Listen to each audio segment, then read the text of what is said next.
You know when you hear someone older than you say, back when I was your age, we had to hike to school and it was 15 miles in the snow and it was uphill both ways and we had to do it without our shoes on for whatever reason? Well, guess what? I am that grumpy old man. That's right. Because when I look around right now, I see how lucky a lot of you are in terms of the readily accessible information on the internet, especially as it relates to investing. But it can be a bit overwhelming. There are a lot of loud voices out there, and I can tell you for a fact, unfortunately, not all of them really know what they're doing. This is one of the reasons I decided to create our real estate entrepreneur and investing mentorship program. It's an intensive 10-week program designed to really supercharge your real estate career as quickly as possible and really provide a single resource that you can depend on for accurate information. Look, the truth is, I know you can figure this all out on your own. The challenge, though, is that it may take a decade to do so, like it took me.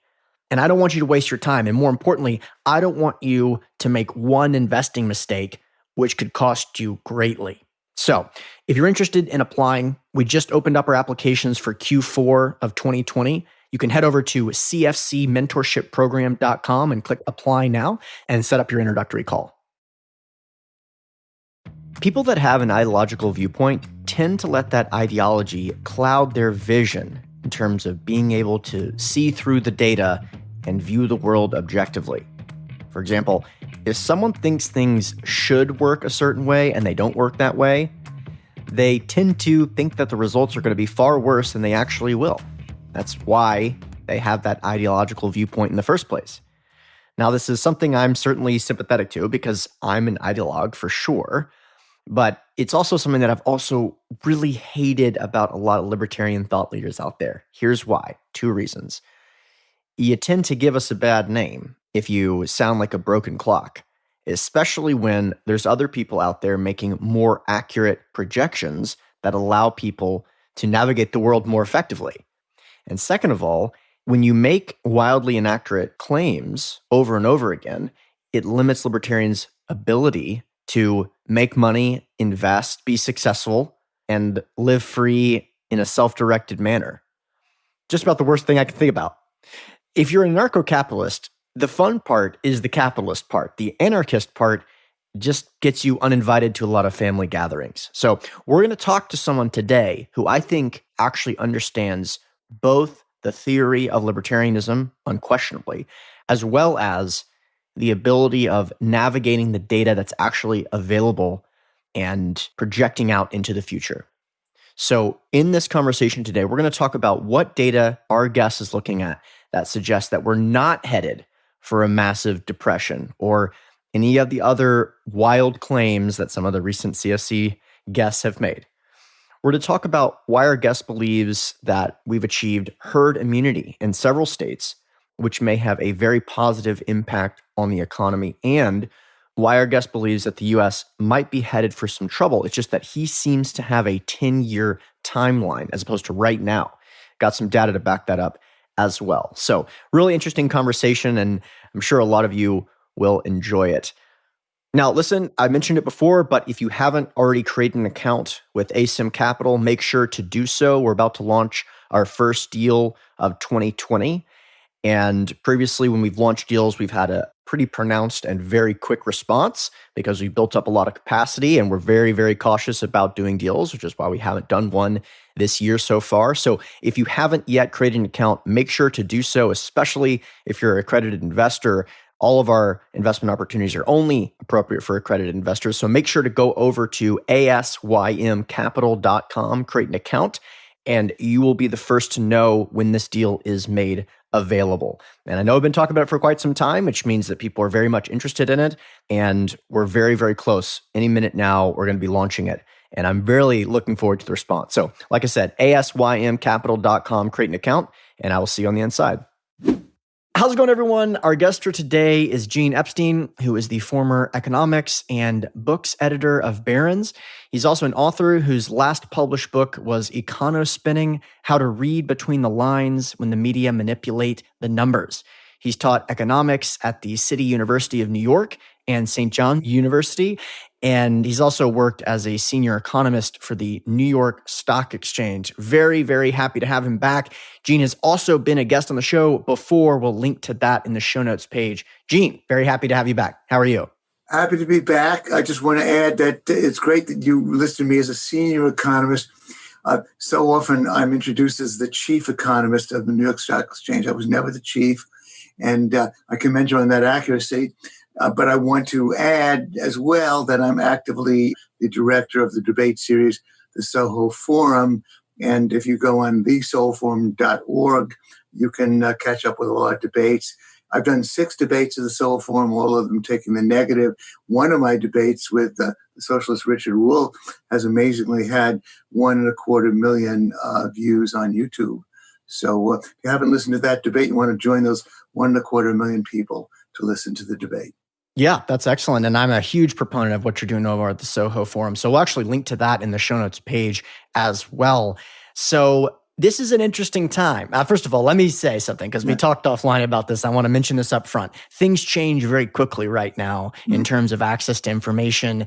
COVID specifically has completely revolutionized how quickly things can change when it comes to economics. So right now it's August 25th. I'd love to, before we get into what's currently going on, I'd love to start this conversation with your thoughts on the economy prior to, let's say, March of 2020. I'd like to hear where you anticipated things going and what you thought 2020 was going to be like, and then we'll work our way into where we currently are. Yeah, well, I thought 2020 was going to be more of the same. And by the same, I mean, of course, well below par rate of growth of about 2.2%, 2.3% officially measured. That was about consistent with what had happened under Obama. That made this one of the slowest expansions on record. So I thought that would continue. Mainly, I thought it would continue, which of course meant that it was setting records in terms of longevity. And it was already in its 11th year, having a set record exceeding the 10-year expansion in 1990. So that was something. I kept pointing out that longevity does mean something in terms of economic progress. And I also thought, by the way, contrary to what the left and some of my libertarian friends think, that the benefits of the expansion, modest benefits, of course, were being spread to all classes. People who had jobs in particular were getting benefits in terms of real increases in wages. The reason why I didn't see that a downturn was on the horizon, didn't think that it was likely, is that when I rounded up the usual suspects, at least the two that are at least measurable, was there a housing bubble? Was there a stock market bubble? I compared the conventional measures of the stock market, a couple of ways of measuring price-earnings ratios, dividend ratios. Those were well below the bubble levels of 1998, 99 into early 2000. So we were well below those bubble levels. And then when I looked at the housing market, a couple of ways of measuring house prices and housing activity, house prices in particular measured against general inflation, house prices measured in terms of the house to rent ratio. Those ratios were well below the bubble levels of 05, 06. I also believe that there is a bond bubble, certainly a bond bubble in the sense that interest rates were too low, number of bonds obviously expanding to the trillions. They were obviously overpriced, but I did not see that the bursting of the bond bubble was imminent, that bond bubbles actually can be deflated slowly. I thought the U.S. economy, treasuries were still living a charmed life. They were still perceived of as safe havens. So I thought that the U.S. economy would muddle through, and I kept emphasizing that to talk about persistent 2.2%, 2.3% growth is hardly ambitious. The Economic Freedom Index was still way down from its highs of 2000, and that the U.S. economy, I think, is capable, if you actually unleashed all the entrepreneurial energy and installed a libertarian economy, we could do 7% a year, a doubling every 10 years. But this modest rate of growth, I thought, would persist. And of course, I was wrong for fairly obvious reasons, the shutdowns due to the COVID-19 pandemic. Yeah, I appreciate that summary there and the transparency as well. It's Right. interesting because we have seen a lot of talk and chatter about the price per earnings ratio, but Yeah. I just looked at it while you were talking, and Yeah. I definitely think it's something people should do because, from my perspective, that is one of the most telling. Now, that doesn't mean that you should trade based on that data. You can be wrong for years Yeah. based on things like the average price per earning ratio, but it's an important metric because it's very objective. There's ways to mess with it, just like GDP or something like that, but it's still a reasonable data point, Well, as yeah. well as the rent to price ratio, which you also alluded to. Yeah. No, well, of course, as you know, earnings are very, I mean, I would, so to speak, objective in quotes, as you know. Right. There are at least two different ways, probably several ways of measuring earnings. But I know there are two ways that are often standard, and most of the ways do not indicate that we're in the bubble levels of using 1998, 1999 as a bubble benchmark. So for that reason, I didn't think that we were on bubble territory with respect to the stock market. And right now, since you mentioned the stock market, well, some of the things that are happening are a little bit disturbing. The high prices of stocks. At least you can point out that the stock market isn't totally irrational. It is, if you separate the various sectors, it's basically rewarding the successful sectors and industries and punishing the less successful, like air travel, and of course rewarding the obviously successful sectors that are clearly doing well also. So I can't say the stock market is at this point completely irrational, although clearly it's some of the money that's being pumped into the economy by the Federal Reserve is clearly going to the stock market, and that's a bit disconcerting. But I suppose we're getting ahead of ourselves by talking about the stock market at this moment. Sure. So yeah, let's jump into it. So obviously a lot has changed since March 2020, Yeah. and we're not heading towards those growth numbers in terms of GDP. How has your perspective changed, and where do you currently stand in terms of what this looks like coming out of what has been already one of the most significant contractions in the history of the United States? Yes. Well, I published an article in April of this year called The Anatomy of the Great Suppression, as I called it. And that's my coinage, and hasn't quite caught on, hasn't quite gone viral, not to coin an unfortunate pun, viral at this point. But I stand by what I wrote in April.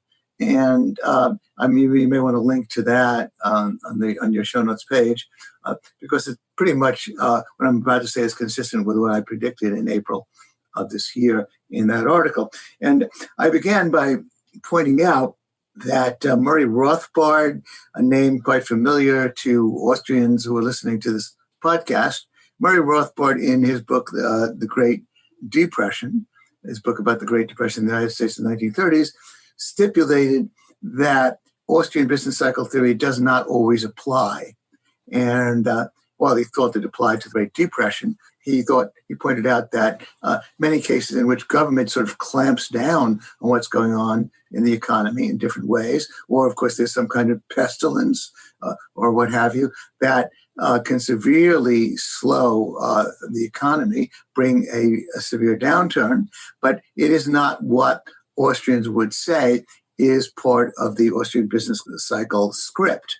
And so I pointed out that Rothbard would probably agree with me that has happened in 2020, that the great suppression, in my riff on words that end in shun, like recession or depression, is that this is really the great suppression, that it involves a case in which the government clamps down on transactions between consenting adults, that it basically declares a shutdown of the economy.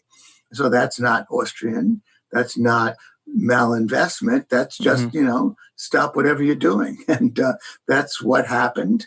And that, so to speak, silver lining in the great suppression is that once government lifts its suppression, as it has been, then economic activity can resume. Now, that isn't to say that there isn't always some malinvestment in the economy that's going to bite, or indeed, obviously, that when the suppression happens, it clearly destroys businesses that are never going to come back. It does destroy marginal businesses that are never going to come back, as well as others that were doing pretty well, but that made a wrong bet and that are being destroyed by the government. But when government begins to lift its suppression, its lockdowns, you're bound to see a rebound. And so I predicted this would be short-lived, assuming that the economy, that the government did lift its suppression, that more or less has been what has happened. And so what you refer to as indeed accurately as the big downturn of the second quarter, there was a downturn in the first quarter as well, which just came from March. The suppressions that began in March were enough to bring the first quarter down in terms of conventionally measured GDP, real GDP, and then, of course, the second quarter especially. In terms of accurate measurement, the numbers are often annualized, and that becomes a bit misleading these days. The second quarter of 2020, in terms of real GDP, was down 10.2% from the peak in fourth quarter 2019. And that's pretty severe. That's more serious than any downturn. Certainly, you have to go back to the Great Depression to find anything that serious. So that's the second quarter. But because the lockdowns began to be lifted in June of this year, I believe that the third quarter that we're going through right now, is going to see a rebound. And that essentially, as we conventionally portray these things, the trough of the economy was hit in the second quarter. And taking it in quarters rather than in the months that the Business Cycle Dating Committee sometimes likes to dwell on. Months, I think, a little bit too precise for this. The second quarter saw the trough. The third quarter will see and is seeing an economic rebound. And I believe that will persist through the fourth quarter, first quarter, and on into next year. And I base that in part on my belief, independent of my understanding of economics, my belief that herd immunity has been reached in most of the Northeast, most of the southern states, and is beginning to be reached in the western states, including California. And herd immunity basically means that COVID-19, that the virus really is no longer infectious, it's no longer afflicting us because so many people are immune that it cannot be actively spread anymore. And while the authorities, of course, don't acknowledge this, the realities are beginning to catch up with them. And so I think that the lockdowns are going to continue to be lifted and that the U.S. economy, albeit still wounded, is going to keep climbing from the trough of the second quarter. Okay, let's definitely talk about that. Yeah. I want to just kind of address this discussion regarding the suppression, because I think that's a fair term, and I'm sorry that it hasn't caught on, but yes, okay. I think that's reasonable. But the issue with the suppression is that there's this new button that the government can push, and as an entrepreneur, someone that is interested in this rebound, you have to take on risks to create that rebound, and it's difficult and challenging to take on risks in this environment when there's so much uncertainty, given the fact that the government can push this button whenever they deem necessary. So what are your thoughts on what this recovery will look like in the wake and in the face of that new button, let's say compared to 2008, 2009, where a lot of that correction was due to malinvestment? What are your thoughts there?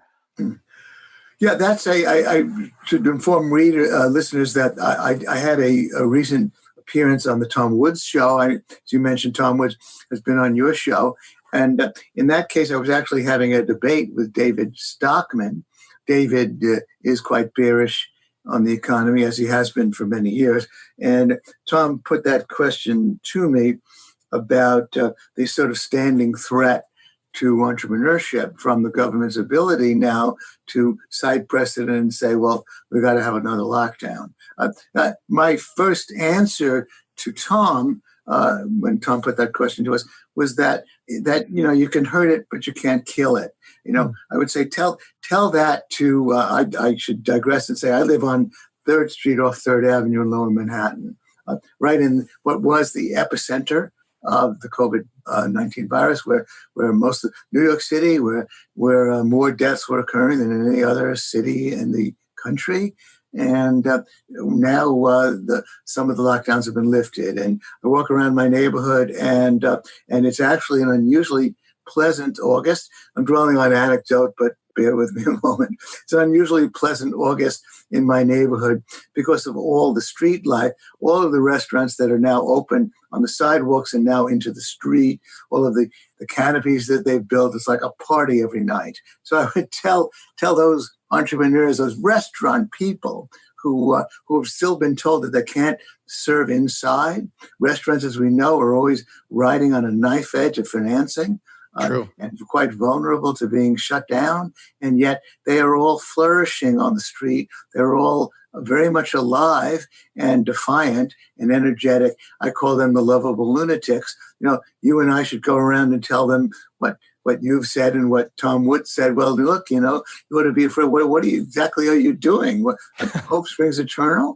What do you function? What do you think is going to happen the next time some other excuse is invoked by government to shut the economy down? They're going to invoke it. And so maybe you just sort of should fold your tent and go home. And yet they're not doing that. And so obviously sort of speaking from my gut as I observe all this activity, and I've been uptown as well. I had dinner with friends on the Upper East Side of Manhattan. Same thing is observable. The restaurants are just taking advantage of the opportunity to serve people their food and to be in business and to struggle on. And so for that reason, I do think that that the basic model, which is you can hurt it, but you can't kill it, is applicable. And that this threat, I guess, at worst, is going to shave a little bit more of economic growth from our potential. Maybe the 2.2% is going to be abrogated and we're going to be at 1.8%, but that will still be economic growth. But beyond that, I'm now going to betray my perhaps unfortunate faith in the wisdom of our government officials. Just today, there was a piece in the Wall Street Journal, rather, not the New York Times. I was about to say New York Times, but I think probably the New York Times will have one of these fairly soon. An article talking about how there's been a certain amount of regret about having imposed the lockdowns, and that the cost was probably far too great, and that we've learned that, and certainly with the benefit of hindsight, government officials are beginning to learn that more targeted interventions make a lot more sense. And of course, local government officials are beginning to get pretty scared about what they're doing to the tax base by imposing lockdowns. There is obviously some understanding of the fact that Japan and Sweden in particular did not impose the kinds of lockdowns we've imposed and are doing fine. And so I believe that that knowledge will begin to permeate into the minds of even our dumb dictatorial politicians. And as I said, it's not just the carrot, it's the stick. They can't survive unless the local politicians, the state and city politicians, cannot survive unless the tax base revives. And I think that the blood on the floor is going to affect them enough so that they are not going to pull that lockdown trigger again. They will do something more targeted. It's obvious with the benefit of hindsight that could have been done. They could have simply, instead of doing what Governor Cuomo of New York State did, instead of pushing old people who were afflicted into the nursing homes and signing that execution order and killing a lot of them, you just protect the nursing homes, you protect the frail, and you recognize that others can survive. You obviously give guidance, but you don't murder, you don't slaughter every business in sight, because again, that's bad for your tax base. So I am hopeful that the politicians have learned something. I'm hopeful as well that the entrepreneurs who are defiant will at least share my hope that the worst won't occur again. And on top of that, for example, if we do have a COVID-20, we've had a COVID-19, if we have a COVID-20, then we will already have cross immunity to that COVID-20. Because I should mention, that my belief in the fact that we have herd immunity is not based on the myth that you need a 50% infection rate to achieve herd immunity. We've had probably a 20 to 25% infection rate, but two other sources of herd immunity, what's called cross immunity, which I could explain, and what's called T-cell induced immunity, which I can't explain too well, but I've learned about it from immunologists, that it is effective, that those are the two. It's really three sources of herd immunity that have been achieved, and that I don't think that the threat from another COVID in the next year or the year thereafter is going to be that bad on top of that. So those are the reasons why I'm fairly optimistic about the future in terms of the question you just put to me. Well, let me ask you this, and I'm probably about to make a cardinal sin of interviewing Gene Epstein, but I'm about to do it anyway, which is, let me get a brief answer, and I'm interested. Yeah, exactly. Brief answer. I don't know if I can do brief answers, Hunter. That's what I meant. That's cardinal rule. So you're telling me it'll be a little bit less garrulous, Hunter. No, just go ahead and insult me. For this particular question, because I want to get back to the economics, but I am fascinated by this conversation regarding herd immunity. So give us an explanation about the cross immunity in particular and why this is really driving that thesis regarding the more bullish view. Okay, Hunter, now, you do understand, if I may be garrulous a little bit, that this is a part of my forecast. These days, unfortunately, we economists have got to learn a few things we didn't understand before in order to have any hope of this desperate and very difficult task of trying to foretell the future. And therefore, it's important to understand. And of course, listeners don't know this nearly as well as they understand economics. Therefore, let me just give you a little bit more than the elevator pitch. The basic story of cross immunity originates with something some of us may already know about called the smallpox vaccine. The smallpox vaccine originated from an insight about cross immunity, that the guy who developed it, I don't know his name, he noticed that, and it was about over 100 years ago, 120 years ago, that milkmaids who dealt with cows were not getting smallpox. And he knew about cowpox, he wondered, maybe they are contracting cowpox, which doesn't harm human beings and is asymptomatic, and that the cowpox is giving them cross immunity to smallpox. And so he then amazingly, injected one of his own kids with cowpox and then put that kid in danger of catching smallpox or injecting him with smallpox. The kid didn't come down with smallpox. And that confirmed on the basis of that one case, and of course later confirmed when the vaccine was developed that gives you cowpox, confirmed what is now very old human knowledge. Cross immunity, that if you've been exposed to one related disease, in this particular case, one respiratory disease, then you are likely to have antibodies that cope with another related respiratory disease. And of course, many of us have been exposed to coronavirus diseases in the past.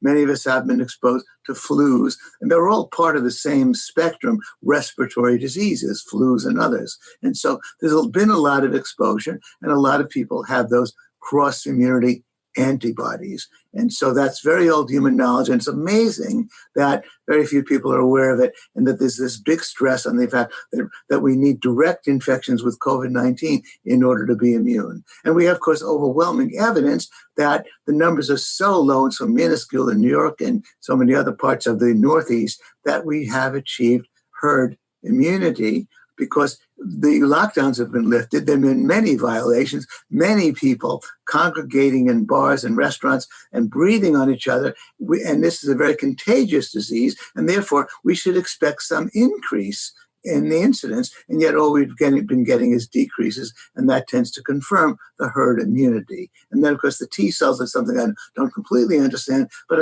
I can cite several immunologists who point out that independently the T cells fight the COVID-19. So that's the explanation of cross immunity, which I hope has been clear enough to your listeners. Yeah, I appreciate that. And Yeah. so just to clarify, there has been an increase in cases throughout the United States, but what we're seeing Well, is a reduction in hospitalizations, a reduction in deaths on a proportional basis. And that's a lot of what you're talking about, as opposed to just looking at the number of tests that are being given out and number of positive tests attributed to COVID, for example. well, just a moment. Let me put a fine point on the cases point. Certainly in New York City, where I have very good data that tracks it closely every day, that of course there have been many more tests, but then the key metric, perhaps you obviously know this, Hunter, but you didn't put a fine point on it, is the percentage of those tested who test positive. And that has been in New York City in particular, it's been hovering at 1%, 1% positive test result. And that's been last few weeks. And then prior to that, it was at 2%. And a 1 to 2% positive test rate is within the realm of error. Yeah. Obviously there are false positives, and so now there could be false negatives as well. But the PCR test that's being done is called PCR, is very precise, unlikely to have a false negative, much more likely to have false positives for reasons I could explain, and therefore we're within the range of error, and so it could be close to zero. And then, of course, we both know that there's a huge financial incentive to report that somebody is a COVID hospitalization or a COVID death, because, again, the way the government sends more money to the hospitals if they so report. And so we know that the numbers on deaths and hospitalizations, albeit quite low, are probably biased on the upside as well. And therefore, herd immunity doesn't require completely no cases, but obviously the number of cases is way down. I should mention one other measurement, because again, your readers should know this, listeners should know this. I mean, the CDC, Center for Disease Control, has kept track for years of what's called influenza-like illnesses reported at emergency rooms and outreach medical centers. So people feel bad, they feel a problem, they go to an emergency room or outreach center, and then they're diagnosed, and they have to qualify to have an ILI, influenza-like illness. They have to have 100-degree temperature or sore throat and cough, all of those three things. And so we find that, according to the CDC, those numbers are running way below where we're normally at for prior months, relevant months in prior years. In other words, relevant months, June, July, and August. So that's very good numbers, because people who feel bad are going to these places, and yet it indicates that the flu season in August and July is now way down from where it was last year and the year before and the year before that. So that's another good metric that confirms herd immunity.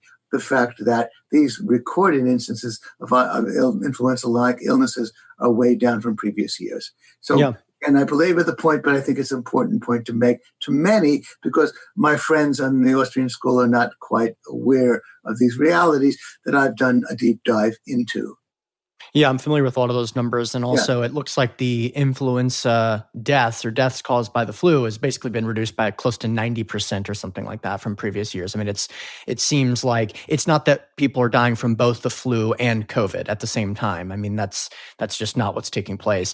Something else that Tom Woods did put out recently, which was a allusion to the CDC's 2007 report, where they talked about different stages of a pandemic, stages 1, 2, 3, 4, and 5, with 5 being, a total disaster in the United States, 1.5 million deaths, for example. And even in that report, where they talked about this stage 5, holy crap, this is as bad as it can possibly be, they didn't speculate that it would be wise to close down office buildings, close down businesses, et cetera. And it was just tame compared to what's going on now, which is interesting given that we're nowhere near that level of a pandemic. So really interesting stuff. Yeah. Okay, well, let me ask you a question about this. So in the real estate sector, we're having a very interesting situation going on, which is that we see these markets that we've been talking about for years, Albuquerque, New Mexico, Houston, Texas, et cetera, where we've seen high unemployment numbers, and even within our assets, unemployment numbers spike, especially if you focus on workforce housing, which is what we've done, but it has not been matched with correspondingly low collections data. We've seen an interesting non-delta where you have very high unemployment and also high collections.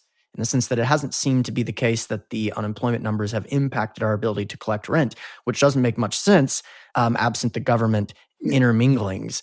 What are your thoughts on how this plays out, given that this well will likely run dry at some point? And I just a matter of kind of trying to time this and understand, when is it a good time to buy? When do you anticipate there being distress in the real estate sector absent additional government interaction?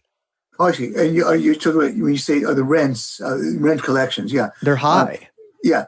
Well, you're quite correct, of course, that a lot of what's been going on is that government's been bestowing a lot of checks on people, a lot of money, and but also I guess I want to remind you of what Milton Friedman called the permanent income thesis, that people don't spend money based upon what they get in any particular year, any particular month, that consumers as a group are not big splurgers. And we've gotten data that confirm that the amount that's been socked away from this government largesse is still huge, and that what's really been happening is that consumers are spending it in pieces, so that they're not blowing it all on orgies. And so that's consistent with the permanent income hypothesis and Friedman was in part responding to the fiscal policy advocates who thought that whenever you pump money to consumers, into the economy, it tends to get spent right away. And this is not, by and large, what does happen, that people have the permanent hypothesis shows that people have a certain life cycle of spending. Of course, we all know, I guess, those friends or relatives, the money burns a hole in their pocket and they blow it all, on several nights out. But that's not what's been happening, and therefore, I do believe that the numbers confirm that money will be available to consumers. It's socked away in the bank. That's why the M1 has been soaring, and it's going to be spent gradually over time and over the months, and therefore it will be a relatively smooth situation going forward. Well, let me ask you this. I mean, that does make sense generally speaking, though I'm not 100% sure about the data that you're looking at. It's just something I'm not familiar with. Okay, then I can send you the data. The fact of the matter is that the amount socked away in the savings is still absolutely huge. Socked away in banks is huge. It's not been blown. But go ahead. But isn't it the case, and I'm asking now, I'm not a familiar, like I said, but isn't it the case that most of the savings, it's extremely weighted to, the upper echelons of the income bracket? So in the sense that I think it's like 20% of the United States adults don't have $600 in their bank account. So it could be the case that M1 is, it's something like outrageous like that. So, and a lot of the tenant base that we're renting to, let's say the mobile home park business, for example, it's not that they are contributing to the M1. Okay, well, let me just mention that. I know you're citing that $500, $600 number, but it came from a Federal Reserve study that wasn't really asking about that at all. It had something to do with a question about what would you do. I'm trying to remember precisely what the question really was about, but I can only tell you that that number really was misconstrued. It didn't have anything to do with what people had. With that said, I'm not denying your point that obviously there's a great range of distribution in the U.S. economy. Clearly, put this way, you're not talking about rents. Well, you're saying that obviously some people at the bottom of the income stream are tapped out, don't have a whole lot of money. I guess there's got to be truth in that. I'm not trying to argue that there isn't great pain and great distress, nor argue that there won't be continued distress in the future. All of that's true. I only mean, though, that, I guess to put a fine point on it, the $600 checks that caused the spike, for the sake of the listeners, let me remind them and remind you, the $600 per week that was put over and above the unemployment checks that were coming in. That meant that the average, the median unemployment check was like over $1,000, close to $1,000 a week. That also was mostly socked away, that people, when they hit a distressful situation, they don't blow it all on parties. And so there's been a reasonable amount of savings, even down to the median level and further down, but without denying your point that there's going to be the problems and distress. I'm only trying to say that, though, that, as you know, there was a reasonable equality of distribution to people from these checks, and that that my permanent income hypothesis still applies for that reason. But if you're going to now reach back down to the very low levels of income distribution, I'm sure you have a point. I'm just trying to speak in terms of the macro tendencies, and therefore I do believe that consumer spending and rents will be paid, and that there won't be noticeably across the economy some sort of used crunch coming, because that seems to conjure up the idea that the checks the government sent people, including those $600 a week checks, have been blown, and now once they are no longer coming in, or forgive me, I think I was going to be reduced to 400. I'm not even up with those details at the moment. Maybe you can correct my facts about what's really happening. That money will still be around, so I don't perceive any falling off of a fiscal cliff for that reason. Understood. So Okay. I have a friend recently at a party, like a I'd say quarantine breaking party, just for the feds and the CDC that are listening to this podcast, as I'm sure they always do. Where was this, Hunter? Don't give me the address. What town? What city? Los Angeles, California. Oh my gosh. Okay. Yeah. So we're talking about, he's a big proponent of MMT and Thomas Piketty and MMT. Oh God. Oh yes. And basically he was saying, hang out with these people. Hey, Hunter. Okay. Well, that's good. Yeah. Because go ahead. Yeah. Well, basically he was saying that, look, this is another example of, a problem with the Austrian school. And since 2008, there's been all this massive money printing. We've done nothing but grow, and we've got a lot of saved jobs. We never hit, double digit unemployment was something that took place very, very quickly. This is kind of proving out the MMT theory, and we haven't had this massive inflationary situation that most Austrians, or many Austrians, I should say, predicted, and the dollar hasn't imploded like people have been calling for 50 years. What are your thoughts on this? How you make that argument? To be honest with you, I understand where he's coming from. I am sympathetic to that, and I can see why he would feel that direction. I mean, I'm not sympathetic to the view about MMT, but his perspective was, look, this is proof that this theory is not in play. How would you overcome that kind of perspective? How would you argue for the Austrian school in the wake of this? Well, okay, first of all, as you know, as I've just explained earlier, I don't believe that this is a typical Austrian business cycle downturn. It's a great suppression. And I think it was awful, unnecessary, and that more people have died because of it. And so I might try to address your friend's loyalty to government and tell him that this is really another example of why we really need far less government than ever before, given the awful destruction that they've wreaked on us for no good reason. But maybe that's a side point. But beyond that, my view of what we face is part of the reason why I buy a certain amount of Bitcoin every month and a certain amount of gold every month against the real risks that the economy faces long term. I do think I should tell you that there is a problem with some of the people you put on, Hunter. That, for example, Doug Casey came on your show and he said that he's convinced there is going to be a greater depression coming imminently, that we're in the midst of a greater depression. That's what he told you. You may recall. Well, Doug Casey, you just Google that for a moment. I don't have a complete book on him, but that's what he said in October 2012. I'm convinced that the Greater Depression has started. That was in October 2012. And I pointed out when I was on the Tom Woods show that David Stockman has been saying the same thing. He's also a stopped clock. He's been saying that recession is imminent also since 2012.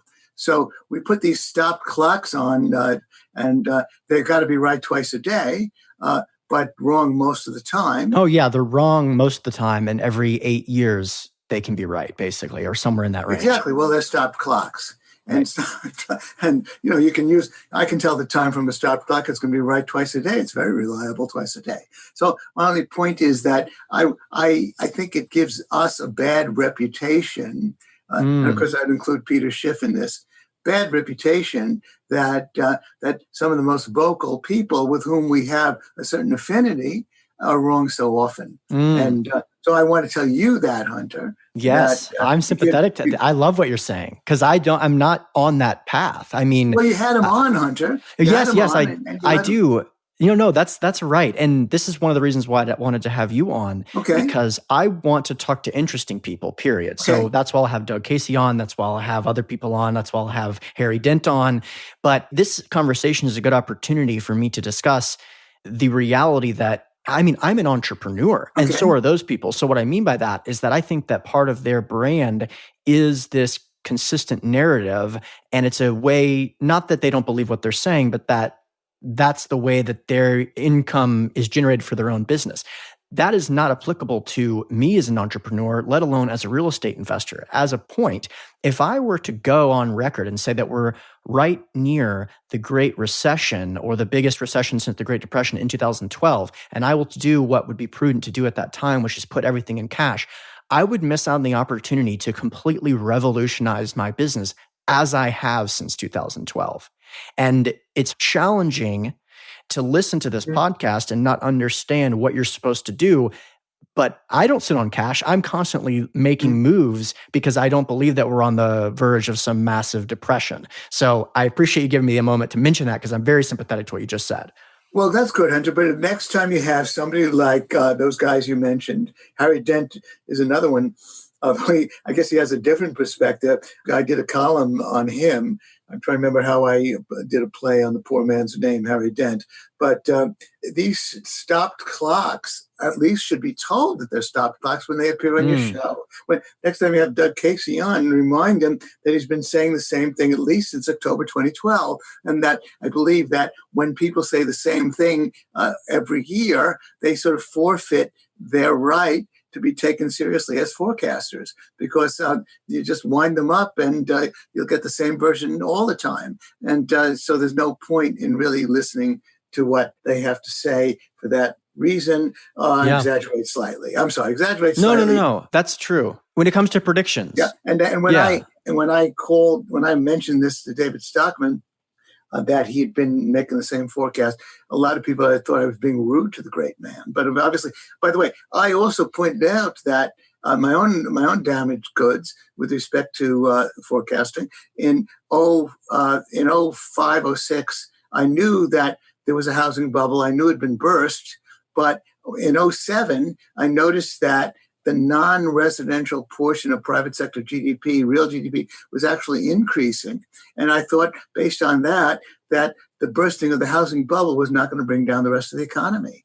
So I made a very bad, I thought there's going to be a slowdown, but I missed the great recession of 08, 09, partly because of data that I noticed. And I do think, of course, that not every Austrian cycle brings the broad economy down. And so I made a major mistake in 07 as a forecaster. I mentioned that as well. So therefore, I'm also damaged goods as a forecaster. But getting to, in a way, I guess every answer I've given you to your initial question is a digression. I would tell your friend that I believe that the U.S. economy is going to continue to lead a charmed life over the next decade or so, most likely. I believe that there probably will not be a heat up of conventionally measured price inflation. I didn't think that there would be in 2010, 2011. I didn't expect it then either. And part of the reason is that I think that there are powerful disinflationary forces at work that also, when you start with a very slack labor market, you're unlikely to get a heat up in price inflation. Although, to clarify what that really means is that in a normally functioning economy growing 2% a year, there really should be something like a 2% decline in prices every year. But because we have monetary expansion, we get a 2% increase.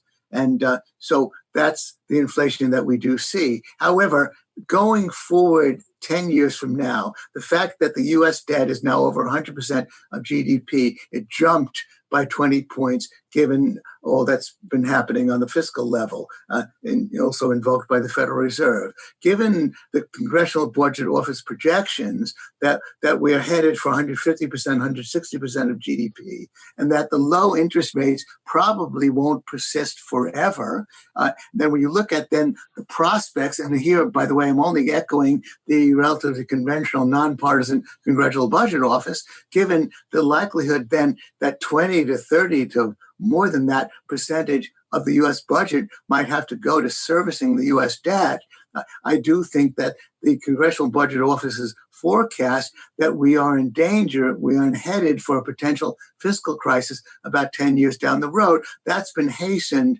by all that's been happening.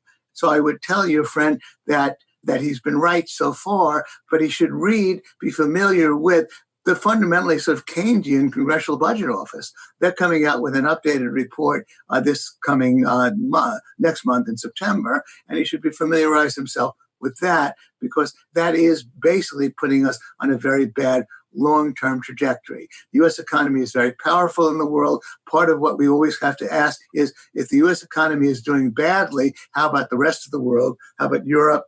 Don't the Chinese still want to buy our debt? Don't the Japanese still want to buy our debt? All of that is true. However, we are on a very deadly trajectory. And I think that's what your friend should be worried about. Douglas Holtz-Eakin, who used to be chairman of the Congressional Budget Office, has said, now that he's no longer a bureaucrat, he uses plain words, the U.S. budget is on the road to hell. and that we have to do something about it, and it's unlikely that the politicians will. So I do perceive problems down the road, although not necessarily in a few years, more like 10 years from now, when a lot of the disinflationary forces in the world, especially the disinflationary forces of cheap labor in China and elsewhere, are going to be played out, when we could have a situation in which we have a low unemployment rate, we could have a heat up of price inflation coincided with a federal budget that's having increasing difficulties paying its bills, and then a response by the MMTers to printing a lot of money, which could cause an instability of the dollar. I then, by the way, perceive that as an opportunity for gold and for Bitcoin to take the place of the dollar. So that's a silver lining. But that's why I might suggest to your friend that he do what I'm doing, do some dollar cost averaging by buying Bitcoin and gold. So I'm a long-term bear, but I'm not a short-term bear. Okay, and I'm going to restate that because I think there's a lot of really important takeaways there. Okay, and let me know if I'm off. Sure. So basically, you anticipate that the U.S. will basically continue on at a relatively modest growth, but no massive unemployment problems over the next, let's say, 10 years or so. The issue that will likely cause, or when things will start to be really challenged, is when we have a combination of increased government debt burden in terms of the debt service. You mentioned the number 30% going to debt service. Low unemployment leading to price appreciation. Basically price inflation. And then a concern and maybe a shock of some kind that will cause additional money printing. And from there may actually be a reduction in demand for dollars, a reduction in demand for bonds, which could really create the real serious problem. Is that correct in terms of the stream of things? And why is it the 10-year term that you're suggesting there? What is going on during that 10-year period that's going to make those percentages line up with that? Well, I'm using a 10-year, approximately, I should say a decade or so, a time horizon. It could be 12 years. It's just based upon the Congressional Budget Office wonkish calculation on likely government spending, likely tax revenues, and then the likely buildup of the publicly held debt. So that it's then based upon that trajectory as calculated by the wonks at the Congressional Budget Office. So that's why I put that kind of time frame on it. Could occur sooner, could occur later than that. But the point is the trends are clearly disconcerting. It's, of course, obviously driven by eldercare entitlements, although eldercare entitlements aren't the only thing. Certainly, even as the baby boomers die out, those are likely to grow. And therefore, that's basically a fiscal analysis of the federal debt. I guess I should add that you basically outlined it quite well, although put a finer point on the other potential, which is then you have what's referred to as jokingly as the Dow dollar death spiral. A lot of what we're getting is support from abroad, the ownership from investors abroad. 40% of our debt is owned by foreigners. A lot of our stock market is. If the dollar then declines because of inflation, then that would start pulling out, then the dollar declines further, so that'd be another death spiral. We have all kinds of possibilities for the perfect storm to happen 10, 12 years from now, and there's nothing it's going to get worse. The risks are clearly increasing from all of those sides, and that's the thing to worry about, but it's unlikely to happen 5 years from now, more likely to happen 10 years out. And obviously, if the politicians were responsible, they would quit acting like crazy MMTers and start reining in all of these tendencies, and especially try to do something about government spending in relation to taxes. But you summarized it pretty well. Excellent. Yeah. Awesome, Gene. Well, look, we covered a lot of ground today. I really sincerely appreciate it. Before we jump off, though, let listeners know how they can learn more about you. We'll definitely link to the Soho Forum. What other assets would you like us to link to? I'm pretty active on Twitter. I keep forgetting my Twitter handle. Could you look it up and post it? Yeah, we'll post it in the show notes. It's at Gene Soho Forum, I think. So I just posted something, for example, on the consumer confidence numbers, pointing out that while there was a blip down, they've been consistent with expansion anyway in previous periods. So I update my view of the economy partly through Twitter, and so post my Twitter handle, and I think people can follow me that way. And I also, I guess through my Twitter handle as well, I give people notices of interviews I do. And like this one in particular, I'll post that when it comes out on my Twitter handle. And so post that. That's probably the best place to reach me. Excellent. All right, Gene. Really appreciate it. Great. Talk to you soon. Bye-bye. All right, listeners, thanks for checking out the episode. As always, the contact information for our guest will be available in the show notes page, which is hosted on SoundCloud, iTunes, and Stitcher. Don't forget, if you want access to some of the free goodies that I'm talking about at the beginning of these episodes, like free ebooks, weekly investor emails, and articles about some of the most important investment-related topics, make sure that you have created an account with CFC because this stuff is automatically available. You can do this by going to cashflowconnections.com and signing up as an accredited investor. Of course, if you have any questions, feel free to email me at hunterthompson@cashflowconnections.com.